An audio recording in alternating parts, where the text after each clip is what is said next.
నెల్లూరు బారాషాయితీ రొట్టెల పండుగ అంటే తెలియని వాళ్ళంటూ ఎవరు ఉండరండి. మొహర్రం రోజు నుంచి 5 రోజులు సెలబ్రేట్ చేస్తారనమాట. ఇది ముస్లిమ్స్ పండగ అని అనుకుంటారు గానీ కాదండి. ముస్లిమ్స్ కంటే కూడా తెలుగు వాళ్ళే ఎక్కువుంటున్నారు.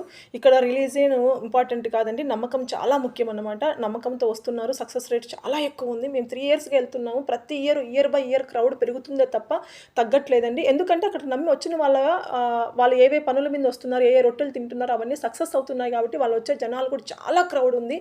సో, ఈ ఇయర్ అయితే మాత్రం మేము గత 3 ఇయర్స్‌గా ఎళ్తున్నాం. ఈ ఇయర్ అయితే అడుగు పెట్టలేని పరిస్థితి. ఎటు చూసినా జనాలు. పిల్లలు మాత్రం తీసుకెళ్ళకండి. వాళ్ళు మిస్ అయిపోవడం, వాళ్ళ కోసం పోలీసోళ్ళు మళ్ళీ అనౌన్స్ చేయడం ఇవంతా జరుగుతున్నాయి. అక్కడే కూడా రొట్టెలు అమ్ముతూ ఉంటారు. కొంతమంది ఇంటి దగ్గర నుంచి కూడా చేసుకొస్తుంటారు. ఏది ఏమైనా గానీ అక్కడ మనం సక్సెస్ అయితే వదిలేసి మళ్ళీ కొత్తవి కావాల్సినవి పట్టుకుంటున్న ఆరోగ్యము, సంతానము, వ్యాపారము, ఇల్లు, చదువు, విదేశీయానము, ఐశ్వర్యము, కలిసొచ్చే రొట్టె, అదృష్టం రొట్టె, ఆరోగ్యం రొట్టె ఓరి నాయన చెప్పుకుంటూ పోతే లెక్కలేనన్నున్నాయి. కానీ ఏదేమైనా సక్సెస్ అయితే 100% అవుతుంది. Thank you friends. Thank you so much. Subscribe to my channel. Bye.